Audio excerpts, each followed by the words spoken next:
Hi, thank you everyone for coming today, our last day. Today, my topic is going to be on medical marijuana and why it should be legalized. Did you know that marijuana is a Schedule I drug substance? Which means it's classified of having no medical use and a high potential use of abuse. So who here has actually heard of someone benefiting from medical marijuana? At first, I wasn't too sure either, but by researching different articles and data documents, I have found benefits of using medical marijuana. And today, I'm here to elaborate more on that. Today, I'm going to talk about the 3 main reasons on why medical marijuana should be legalized all over the country.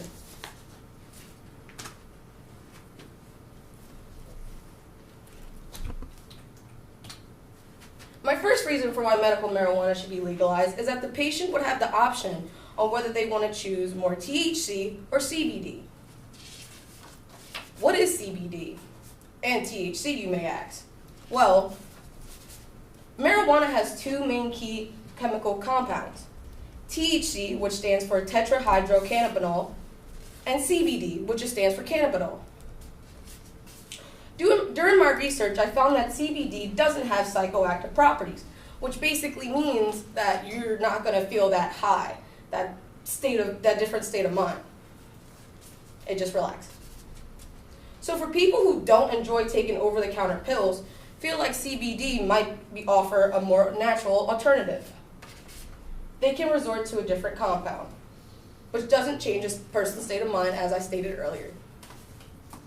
Everything you need to know about CBD oil by John Johnson, updated on Friday, July 27th of 2018, stated that CBD has natural pain and anti-inflammatory properties. The benefits of CBD includes more than treating aches and pains. A pilot study published in Addictive Behaviors found that smokers who use inhalers with CBD smoked fewer cigarettes. And several human studies have shown that CBD is effective for treating arthritis. Although the mix of THC and CBD can have a better painkiller effect. The FDA approved that the use of CBD as therapy for 2 rare conditions characterized by epileptic seizures. CBD is commonly used to treat body aches and pain, but it's proven that CBD significantly reduces anxiety. And finally, the last benefit I will talk about is that CBD has an anti-tumor effect. Although this is not tested on humans, researchers claim that CBD can amplify the death of tumor cells. So for some people who do not like the effects of THC, CBD could be a more natural way to subdue pain. Next, I will talk about my second reason for why medical marijuana should be legalized, and that's that 10 states have already legalized the use of medical marijuana recreationally. Recreational marijuana simply means it's used without medical purpose.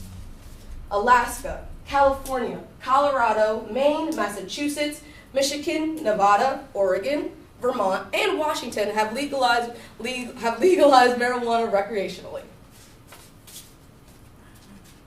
The article, State Medical Marijuana Laws by the National Conference of Legislators, updated on November 8, 2018, stated that a total of 33 states, District of Columbia, Guam, and Puerto Rico have approved of comprehensive public medical marijuana programs.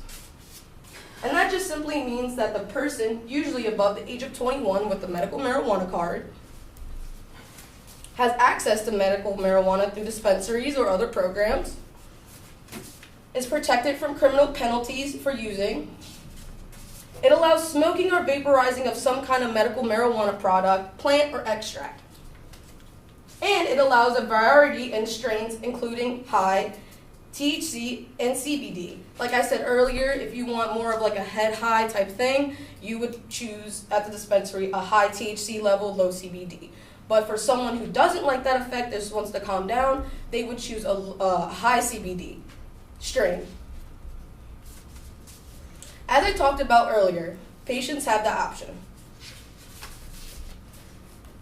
And my last reason for why medical marijuana should be legalized all over the country is the fact that even though it has side effects that are minor, it goes away over a short period of time. Dry mouth, also known as cotton mouth, is a side effect, but you can resolve this by drinking non-carbonated sugars, sugarless fluids, mainly water. Laughter is another side effect. Laughter, smoking or ingesting may lift your spirits, and sometimes laughing over silly things is one of them. Although you cannot control how much you laugh, researchers show that laughter can reduce stress, boost the immune system, and increase one's threshold for pain, also known as a pain tolerance. Another major physical side effect is, yes, I'm saying it, munchies. Increased appetite is a main side effect, but mostly the patients that are using medical marijuana have that problem of not being able to eat in the first place. That's why they choose that.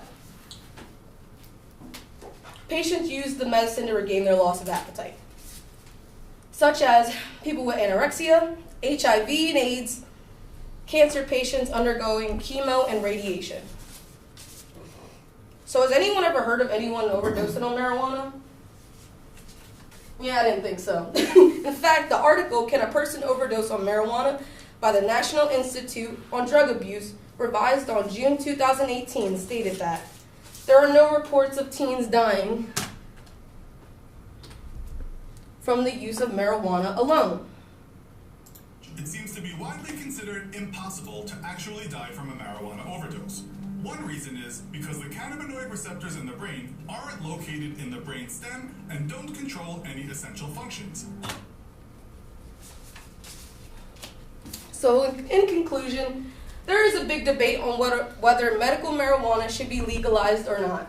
There are proven facts to show that certain medical cases and situations, medical marijuana can be a healthier alternative than over-prescription drugs.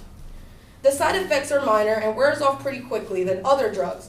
So I will end this speech saying that the legalization of medical marijuana should happen in the future for its beneficial purposes.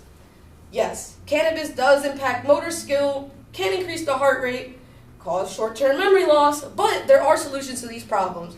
The consumer can control how much they consume, and on top of there has been no cases where a person has died from smoking or ingesting too much medical marijuana. Thank you, everyone. Have a great day.